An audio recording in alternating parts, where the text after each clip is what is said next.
Hello दोस्तों, आज मैं आपके लिए एक दिलचस्प कहानी लेकर आई हूँ जिसका नाम है अनचाहा रिश्ता। तो वीडियो के अंत तक बने रहें। चलिए शुरू करते हैं। आज मैं दुल्हन बनी बैठी थी अपने रूम में और मुझे आए बहुत वक्त हो गया था, लेकिन अभी तक मेरे पति का कहीं अता पता नहीं था। अचानक से आने वाली नींद के झोंकों ने मेरी आंखों को खोलने पर मजबूर कर दिया। मैं पिछले कई घंटों से अपने कमरे में बैठी अपने पति का इंतजार कर रही थी। अब तो बैठे बैठे मेरी कमर भी दर्द होनी शुरू हो चुकी थी। जब यूं ही जमाई लेते हुए घड़ी की तरफ नजर दौड़ाई तो रात के 2 बज रहे थे। मेरे तो होश उड़ गए थे। आज तो मेरी सुहागरात थी, मेरी पहली रात, जिस रात पति पत्नी एक दूसरे से कई वादे करते हैं और उम्र भर साथ निभाने की कस्में खाते हैं। मैंने अभी तक अपने पति को नहीं देखा था। कुछ हमारे खानदान में रस्में भी थी। शादी से पहले लड़का और लड़की की फोटो भी नहीं दिखाई जाती थी, पर छोटी बहन से सुना था कि मेरा दूल्हा बड़ा ही प्यारा है। खुद ही दिल में सपने बुनने लगी थी। इस रात का इंतजार तो ना जाने कब से था मुझे, और जब आकर मेरे को कमरे में बिठाया गया तो मैं बहुत डरी और सहमी सी थी। मगर इतने घंटे बैठने के बाद न सिर्फ मेरी कमर दर्द कर रही थी, बल्कि जमाई ले लेकर मेरे सारे सपने और ख्वाहिश भी खत्म हो चुकी थी। एक बार तो सोचा कि उठ के बाहर जाऊं और जाकर देखूं कि आखिर मेरा पति कहाँ है, मगर फिर बाहर जाना मुनासिब नहीं लगा। जब नींद में बहने लगी तो यूं ही बैठे बैठे बेड के क्राउन से टेक लगाकर सो गई। अब और इंतजार करना मेरे लिए मुश्किल था कि तभी दरवाजे का लॉक खुलने की आवाज आई। मैं हड़बड़ाकर आंखें खोलकर देखने लगी, मगर कमरे में तो खूब अंधेरा फैल चुका था। मैंने सहम कर कहा कि कौन है, मगर पैरों के चप्पल की आवाज मुझे सुनाई नहीं दी। मैं सकपकाकर बोली कि सुनिए जी, क्या ये आप हैं? ये कमरे में इतना अंधेरा क्यों कर दिया? क्या लाइट चली गई है? मैंने एक ही सांस में कई सवार कर डाले थे। तभी गला खखार कर एक मर्दाना आवाज गूंजी, मैं हूँ आपका पति। इतना सुनना था कि मेरे दिल की धड़कन तेज हो गई। हालांकि मैं जानती थी उस वक्त मेरे कमरे में मेरा पति ही आ सकता है। ऐसा लगता था जैसे पति की आवाज सुनकर मेरी सारी थकान वहीं दम तोड़ गई हो। अब मुझे शर्म आ रही थी, मगर एक बात की हैरानी हुई थी कि आखिर पति ने कमरे में आते ही अंधेरा क्यों कर दिया था। मुझे ये बात थोड़ी अजीब लगी। अगर लाइट चली गई थी तो मोमबत्ती या टॉर्च ही कमरे में ले आते। मैं आंखें फाड़ फाड़ के देखने की कोशिश कर रही थी कि जब मुझे एक मर्दाना साया सा अपनी तरफ आते हुए नजर आया। पति मेरे सामने आकर बैठा और कहने लगा कि माफ कीजिएगा, बाहर दोस्तों में गपशप लगाते हुए वक्त का पता ही नहीं चला। आप तो जानती हैं, ऐसे मौके पर दोस्त कहाँ जान छोड़ते हैं। आप काफी थक गई होंगी। मुझे लगता है आपको सोना चाहिए। बाकी बातें हम कल कर लेंगे। मेरा पति तो बात करते हुए बहुत अटक रहा था। उसके मुंह से तो हकलाते हुए शब्द भी ठीक से नहीं निकल रहे थे। इसका हरगिज ये मतलब नहीं था कि उन्हें अटक अटक कर बोलने की बीमारी थी। वो तो यूं बात कर रहे थे जैसे मुझसे शर्मा रहे हो। उन्हें मुझसे शर्म आ रही हो। मर्द होकर उनका मुझसे शर्माते हुए बात करना मुझे बहुत परेशान कर गया। फिर याद आया कि छोटी बहन ने बताया था कि दीदी आपके मंगेतर बड़े शर्मीले किस्म के हैं। मैंने पति से कहा कि आपने कमरे में अंधेरा क्यों कर दिया? क्या आप मुझे देखना नहीं चाहते? जाहिर है, एक औरत शादी की रात बस अपने पति के लिए ही तो सजती संवरती है, ताकि उसका पति उसे देखे, उसकी तारीफ करे। मेरी बात सुनकर पति कुछ देर खामोश रहे और फिर कहने लगे कि मैंने तो आपको जी भर के देख लिया था जब आपको मेरे पास लाकर बिठाया गया था। आप बहुत खूबसूरत हैं और हमारे यहाँ एक रस्म है, मुझ पर किसी ने जादू करवाया था ताकि मेरी शादी ना हो सके। इसीलिए पंडित जी ने बताया कि तुम्हें कुछ दिन तक रात को अंधेरे में पत्नी के पास जाना है। मुझे ये बात बड़ी अजीब लगी, मगर उस वक्त मैंने इस बात को सच मान लिया, क्योंकि पहले ही रात मैं किसी बहस में नहीं पड़ना चाहती थी। उस रात में सोने के लिए लेटी तो मेरा पति पहले ही लेट चुका था। दिल में एक ख्वाहिश थी कि पति का चेहरा देखूं। आखिर वो मेरा पति बन चुका था। जब वो बारात लेकर हमारे यहाँ आए थे तब भी उनके चेहरे पर सेहरा बांधा गया था, जिसमें फूलों की लड़ियों में मुझे उनका चेहरा दिखाई नहीं दिया। रात गुजर गई। मैंने सोचा कि चलो ये रात भी गुजर जाने दूं। चंद घंटों की तो बात है। सुबह होते ही मैं अपने पति को देखूंगी। मैं पति के पहलू में सो गई।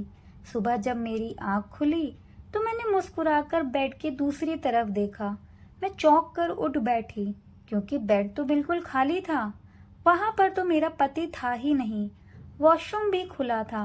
मैं हड़बड़ाकर उठी और कमरे से बाहर निकल आई। बाहर आकर देखा तो मेरी सास परेशान सी बैठी थी। मुझे देखकर उनके चेहरे पर फौरन मुस्कुराहट छा गई, मगर उन्होंने कुछ पढ़ते हुए मुझे इशारों से अपने पास आने को कहा। मैं उनके पास गई और साथ साथ आसपास अपने पति को भी देख रही थी। वह कहाँ चले गए। मैं सास के पास गई तो उन्होंने फौरन मुझ पर फूंक मार दी। शायद वो कुछ पढ़ रही थी और वो मेरे लिए ही पढ़ रही थी। जो उन्होंने मुझ पर पढ़कर फूंका था, ये देखकर मुझे पति की बात याद आने लगी। शायद ये मेरे और मेरे पति के लिए ही था। लगता था सचमुच उन पर कोई जादू हुआ है। तभी तो सास भी मुझ पर कुछ पढ़कर फूंक रही थी।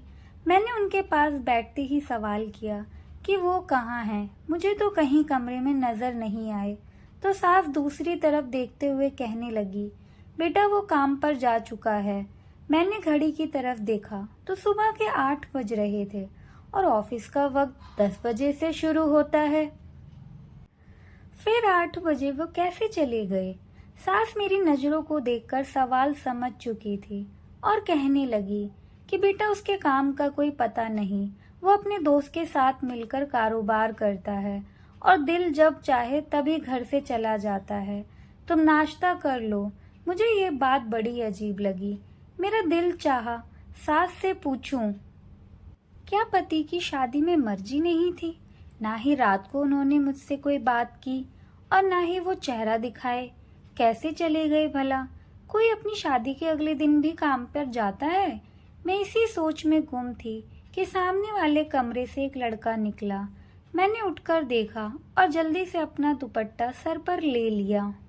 मेरी सास मुस्कुराकर कहने लगी कि बेटा ये तुम्हारा देवर है।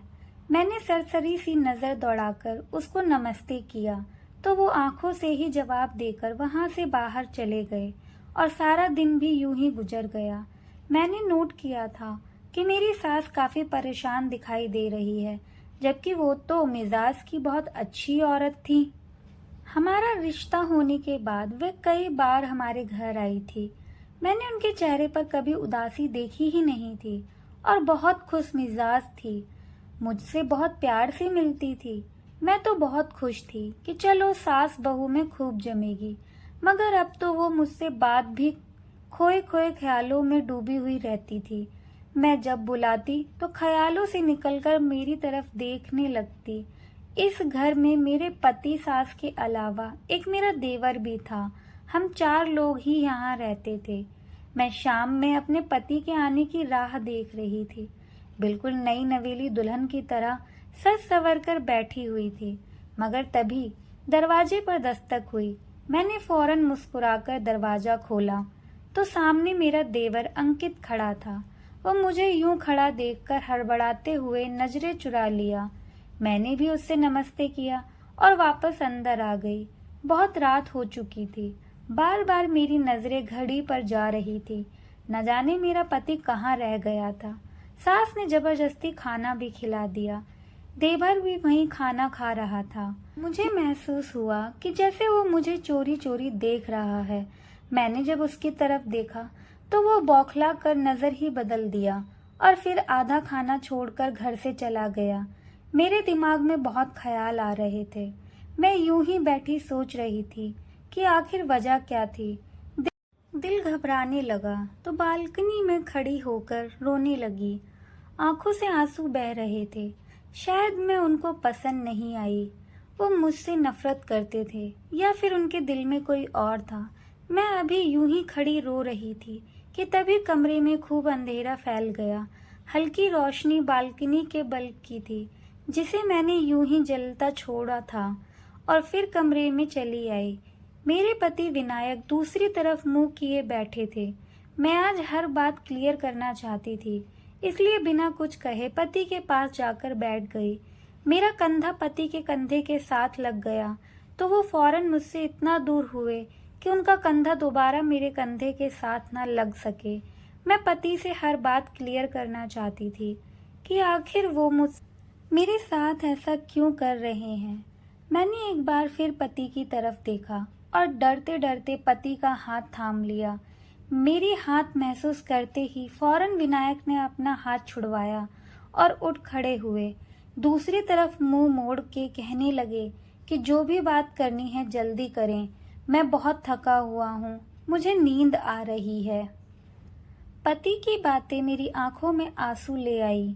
मैं बोली कि क्या आप किसी और को पसंद करते हैं? अगर ऐसी कोई बात थी तो आपने मुझसे शादी क्यों की? पति फौरन गला खखार कर बोले कि मैं किसी को पसंद नहीं करता, बस मेरी एक मजबूरी है। ना ही मैं आपको अपना चेहरा दिखा सकता हूँ और ना ही मेरे पास वक्त है जो आपके पास बैठकर मोहब्बत भरी बातें करूँ। मुझे भी गुस्सा आ रहा था। आखिर ये कौन सी मजबूरी थी कि मेरा पति मुझसे दूर भाग रहा और मैं उसके पास आने की कोशिश करती रहूं।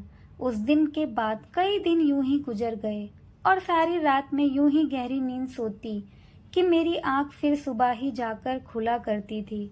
सारा दिन पति घर से बाहर रहता और दूसरी तरफ मुझे न जाने क्यों ये महसूस होने लगा कि जैसे मैं किसी की नजरों में हूँ। लेकिन जब मैं इधर उधर देखती तो कोई नजर नहीं आता था। एक बार शाम की चाय बनाकर अपनी सास के कमरे में जाने लगी तो उनकी आवाज सुनकर वहीं रुक गई। वो शायद किसी से फोन पर बात कर रही थी। बार बार वो एक ही शब्द दोहरा रही थी। पता नहीं कौन था, लेकिन मेरी सास उसकी विनती कर रही थी। न जाने मेरी सास को कौन ब्लैकमेल कर रहा था। मैंने जब उनके कमरे का दरवाजा खटखटाया और कमरे में दाखिल हुई तो वो फोन बंद करके अपने आंसू पोंछने लगी। मैंने उनके रोने की वजह पूछी तो वो कहने लगी कि उनका भाई है, उनसे नाराज है, कई साल हो गए हैं, उनसे सीधे मुंह बात ही नहीं कर रहा, ना ही कभी उनसे मिलने आता है। वो उसकी फोन पर रो रो के विनती करती हैं। मेरा दिल अपनी सास की बात सुनकर उदास हो गया, मगर उसके बाद जो सच्चाई मेरे सामने आई, मैं दंग रह गई थी। चंद दिन बाद ही सास की बहन उनसे मिलने आ गई। मुझसे भी बड़े प्यार से मिली, खाना भी हमारे साथ खाया। मैंने ये महसूस किया था कि सास और देवर दोनों को खाना खाना नागवार सा लग रहा था। मेरा देवर तो खाना खाते ही अपने कमरे में चला गया और जब देवर के ये तेवर मौसी ने देखे तो वो मेरी सास से कहने लगी, तुमने अंकित का रिश्ता बचपन में ही मेरी बेटी से तय किया था। अब तुम मुझे बताओ कि कब तक मेरी बेटी को बहू बनाकर लाओगी। मेरी सास अपनी बहन को टाल मटोल कर रही थी। मुझे महसूस हुआ कि अंकित शादी अपनी बहन की बेटी से करना ही नहीं चाहता। अगले दिन मेरी सास अभी सो ही रही थी। मैं और मौसी जाग गए। मैं किचन में अपने लिए नाश्ता बना रही थी, तभी मौसी भी वहां आ गई। मुझसे कहने लगी कि मैं उनके लिए भी नाश्ता बना दूं। मैंने उनके लिए भी नाश्ता बनाया और हम एक साथ नाश्ता करने लगे। मौसी मुझसे कहने लगी, विनायक नजर नहीं आ रहा, क्या अब तक सोया पड़ा है? कल से मैं आई हूँ, उस लड़के को मिलने की भी इच्छा नहीं हुई। मैंने कहा वो सुबह सवेरे ही काम पर चले जाते हैं। कहने लगी, चलो सुबह जल्दी चला जाता है तो रात को कब वापस आता है? मैंने कहा वो बहुत देर से आते हैं। बात पर मौसी खामोश हो गई, फिर अपनी चाय पीने लगी। मुझे एकदम से अपनी सास के भाई का ख्याल आया तो मैंने भी जिक्र कर दिया। मैंने कहा, आपके भाई साहब किस बात पर इतना ज्यादा नाराज हैं कि रोज मेरी सास उनसे विनती करती हैं, लेकिन वो हैं अपनी बहन पर जरा भी तरस नहीं खाते। मेरी बात सुनकर मौसी हैरत में पड़ गई। कहीं कौन सा भाई? हमारा तो कोई भाई है ही नहीं, हम तो बस दो बहनें ही हैं। ये बात सुनकर मैं दंग रह गई। अगर मेरी सास का कोई भाई नहीं था तो वो रो रो कर किससे विनती करती थी कि वो वापस आ जाए, एक बार उनसे मिले। मौसी भी नाउम्मीद हो गई थी और मेरी सास कहने लगी कि अंकित उनकी लड़की से शादी नहीं करना चाहता। मैंने कहा क्यों, तो वो कहने लगी उसकी मर्जी नहीं है। मैंने कहा अगर मर्जी नहीं थी तो इतने साल से क्यों बात जोड़े रखी, पहले इनकार कर देते। मेरी सास कहने लगी कि यही बात मैंने अंकित से भी कही है। मैं अपने दोनों बेटों के हाथों बहुत दुखी हो चुकी हूँ, दोनों अपनी ही मर्जी चलाते हैं। ये कहकर वो रोने लगी और मैं उन्हें तसल्ली देने लगी। तंग तो मैं भी अपने पति से आ चुकी थी, इसीलिए मैंने सोचा कि शायद मैं उनके सामने हूँ, इसलिए उन्हें मेरा एहसास नहीं है। क्यों नहीं मैं भी कुछ दिन के लिए अपने मायके चली जाऊं ताकि उन्हें मेरी कदर हो। इसलिए एक दिन जब दिल बहुत ज्यादा बेचैन हुआ तो सास से पूछी और चली गई और सोचा अपनी माँ से भी तो जाकर पूछूं कैसे मर्द से मेरी शादी करवाई है जिसने अभी तक अपना चेहरा अपनी पत्नी को ही नहीं दिखाया। मैं तो जानती ही नहीं थी कि वहां पहुंचकर मुझे कैसा धक्का लगने वाला है। जब मायके पर पहुंची तभी एक दिन एक कोरियर आया। वो हमारे घर के बाहर था। मैंने उसे बोला किसका पेपर आया है और टटोल कर देखने लगी। उस पेपर पर तो मेरा ही नाम लिखा था। जब खोलकर मैंने अंदर मौजूद पेपर पढ़ा तो मेरे पैरों के नीचे से जमीन निकल गई। मैं पेपर देखकर अपने घर जाकर अपने कमरे में चली गई। मेरे दिमाग से सोचने समझने की क्षमता सब कुछ खत्म हो चुकी थी। मेरे साथ कौन सा खेल शादी के नाम पर खेला जा रहा था। जो पेपर मेरे हाथ में थे वो देखकर जो हकीकत मुझ पर खुली थी, मैं चकरा कर रह गई। पूरे दिन मैं अपने घर पर ही बैठी रही। मैंने अपनी छोटी बहन से कहा वो मुझे मेरे पति की फोटो दिखाए, जो कि शायद उसने शादी के मौके पर खींची थी, क्योंकि मैंने तो अब तक अपने पति को नहीं देखा था। मेरी बहन ने मुझे फोटो दिखाई जो खाना खाते वक्त ली गई थी। वो बहुत अच्छा और नौजवान लड़का था। मैं कोई भी बात अपने मायके में नहीं बताना चाहती थी। मैं कुछ दिन बाद ही वापस ससुराल चली गई। मुझे सच्चाई को सामने लाना था। रात को फिर से वो इंसान मेरे कमरे में आया जो पिछले 1 महीने से मेरा पति बनकर मेरे कमरे में आता था और सुबह होते ही चला जाता था। ये कौन था जो मेरे जज्बात के साथ खेल रहा था? आज मैं खुद ये चाहती थी कि वो कमरे से बाहर निकल जाए, क्योंकि अब मैं जान चुकी थी कि वो मेरा पति नहीं है। फिर भी मैंने सच जानने के लिए उसे ये पूछा, मैं मायके गई थी तो आपने मुझे कितना याद किया? मेरे सवाल पर वो गड़बड़ा कर कहने लगे, जाहिर है आप मेरी पत्नी हैं, मैं कैसे आपको भूल सकता हूँ। मैंने कहा मुझे आपको देखना है। आज मैंने शादी की फोटो में आपको देखा था, वो मेरी बहन ने खींची थी, इसलिए दिल में आया कि 1 महीना गुजर गया है, मैं आपको क्यों ना देख लूं। मैं नहीं मानती ऐसे किसी भी जादू को। अब आप खुद लाइट जलाएंगे या मैं जला दूं? वो कहने लगे कि मैं पहले भी आपसे कह चुका हूँ कि मेरा इलाज चल रहा है और आप इस इलाज को सच मानती हैं या झूठ, लेकिन मैं ये इलाज करवाए बिना आपके सामने नहीं आऊँगा। अगर आप मुझे यूं ही रोज परेशान करेंगी तो मैं आज के बाद आपके कमरे में भी नहीं आऊँगा। और ये कहकर वो कमरे से बाहर निकल गए। मैंने अगले दिन उनसे माफ़ी मांगी और फिर से मेरे कमरे में सोने लगे, लेकिन उनके सोते ही मैं सोफे पर जाकर सो जाती थी। मैं सोच रही थी कि किस रात उस इंसान का सच सबके सामने लाऊं। अगले दिन मैंने अपनी नौकरानी को ये कहकर घर पे रोक लिया कि मेरी तबीयत कुछ ठीक नहीं। उसने भी कोई ऐतराज नहीं किया। रात को मैंने नींद की दवा दूध में मिलाकर नौकरानी को वो दूध पिला दिया और उसके बाद उसे अपने बिस्तर पर सुलाकर खुद कमरे में छिप गई और वहां छुपी जहां कमरे की लाइट के बटन लगे हुए थे। रात को काफी देर बाद वो इंसान मेरे कमरे में आया और बेड के दूसरी तरफ बैठ गया कि मैंने फौरन से लाइट जला दी। और जब मैंने उस इंसान को देखा तो मेरे होश उड़ गए। वो तो मेरा देवर था। तो क्या पिछले 1 माह से मेरे कमरे में मेरा देवर आ रहा था? वो मुझे हैरत से देख रहा था। मैंने कहा कि तुम्हें शर्म नहीं आई यूं मेरे कमरे में आते हुए? उसने कोई जवाब नहीं दिया। मैंने वो पेपर अलमारी से निकालकर उसके मुंह पर मारा और रोने लगी।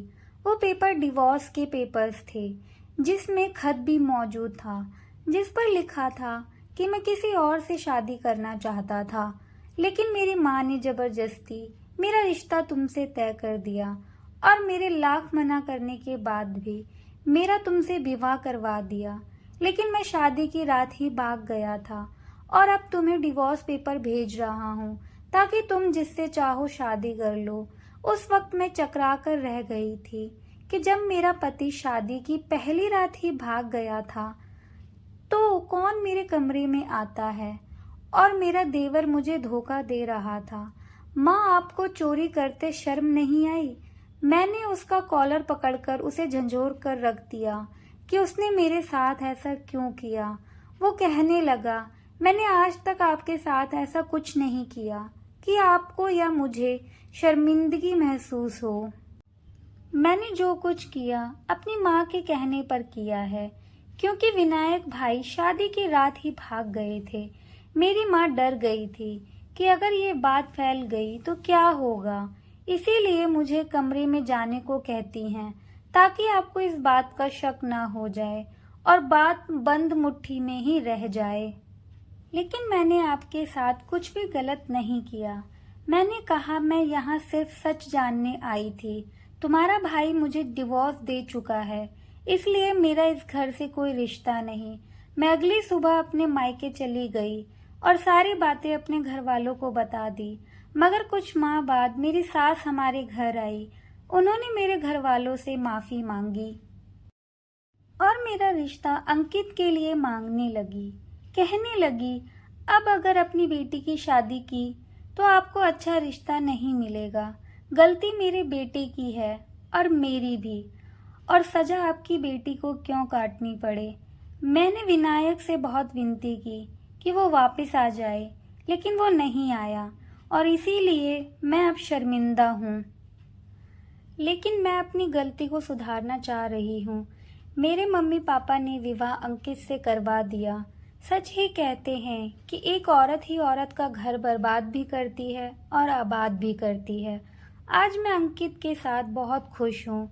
अंकित और मेरी सास ने विनायक से सारे रिश्ते खत्म कर दिए हैं।